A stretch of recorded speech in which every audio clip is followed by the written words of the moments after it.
April 3, 1966. Statement by House Minority Leader Gerald R. Ford. As I had expected, some persons have ridiculed my call for congressional investigation of unidentified flying objects. These people are a fraction of those who have given me their reaction to my proposal. The overwhelming majority of those expressing a view in letters to me believe a congressional investigation would be useful and is needed.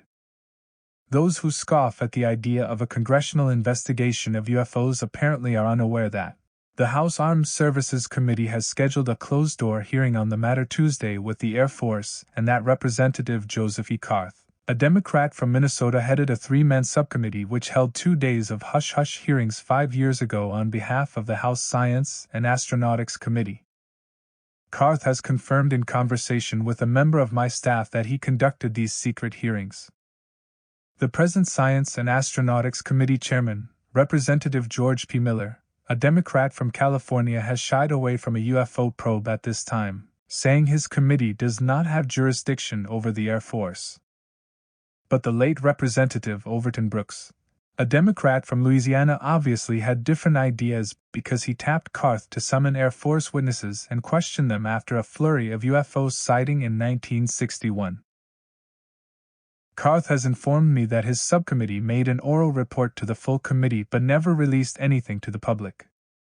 According to Charles F. Dukander, the committee's staff director, no record was made of conversation between Karth's subcommittee members and Air Force witnesses. The hearings, he said, took place in Karth's congressional office. I have never said that I believe any of the reported UFO sightings indicate visits to Earth from another planet. Apart from pranks and natural phenomena, some of these objects may well be products of experimentation by our own military. If this is so, why doesn't the Air Force concede it, and in this way reassure the American people? There would be no need to go into detail on the nature of the experiments. There's a benefit to reviewing Gerald Ford's April 1966 press release at this level of annotated detail. We find U.S. Congressman Joe Karth had been digging aggressively in response to the UFO wave of 1961, which actually continued well into 1962. You'll recall USS Franklin D. Roosevelt radar operator Harry Jordan was instructed to remove a UFO encounter from the ship's log in October 1962. It is thus a well-established fact that many U.S. service members and American citizens have been threatened with various forms of reprisal for revealing their experiences with UAP/UFOs.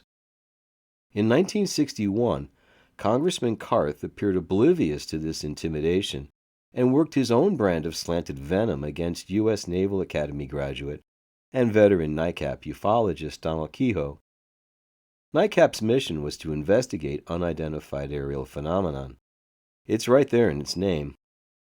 Karth's October letter to Kehoe, currently scrolling, has him in support of a McCarthy-esque witch hunt for the names of those service members who were reporting to NICAP and undermining the U.S. Air Force's stone wall.